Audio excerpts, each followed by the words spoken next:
సమాజంలో సైబర్ నేరాలకు అడ్డు అదుపు లేకుండా పోతుంది. అమాయకులు, చదువురాని వారితో పాటు మంచి ఉద్యోగాల్లో ఉన్న వారికి సైతం సైబర్ నేరగాళ్లు వలలో పడుతున్నారు. ఏదో ఒకటి చెప్పి ప్రజల ఖాతాల నుంచి లక్షల రూపాయలు మాయం చేస్తున్నారు. ఇలా హైదరాబాద్ లో సైబర్ నేరగాళ్లకు చిక్కి చాలా మంది మోసపోయారు. ఇలాంటి ఘటనలలో రిటైర్డ్ ఎంప్లాయీస్, ప్రభుత్వ ఉద్యోగులు ఎక్కువగా మోసపోతున్నారు.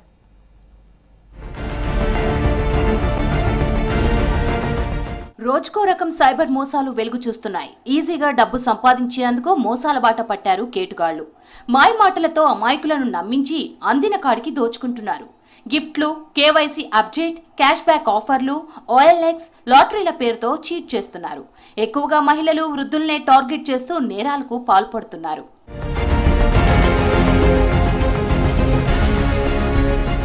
మహిళలు సోషల్ మీడియాలో పోస్ట్ చేసే ఫోటోలను అసభ్యకరంగా మార్ఫింగ్ చేసి కొందరు సైబర్ నేరగాళ్లు వేధిస్తున్నారు. ఇతర సైట్లలో, గ్రూపుల్లో పంపకుండా ఉండేందుకు డబ్బులు డిమాండ్ చేస్తున్నారు.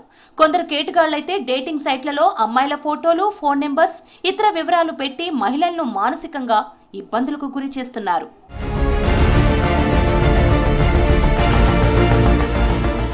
సైబర్ నేరగాళ్లు తమ వ్యూహాలతో మరింత దూకుడు పెంచుతున్నారు. డిజిటల్ ప్రపంచంలో ఉన్న ప్రతి అవకాశాన్ని తమకు అనుకూలంగా మార్చుకొని ప్రజలను దోచుకుంటున్నారు. ఇంటర్నెట్ వినియోగం లేనిదే సమయం గడవని పరిస్థితులు వచ్చాయి.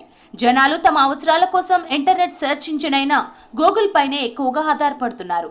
సెర్చ్ ట్రెండ్స్ ను ఫాలో అవుతున్న సైబర్ నేరగాళ్లు ఎవరు ఎలాంటి విషయాలు వెతుకుతున్నారో తెలుసుకొని నకిలీ వెబ్సైట్లు, అప్లికేషన్లను, మొబైల్ యాప్లను తయారు చేస్తూ ప్రజలను బోల్తా కొట్టిస్తున్నారు.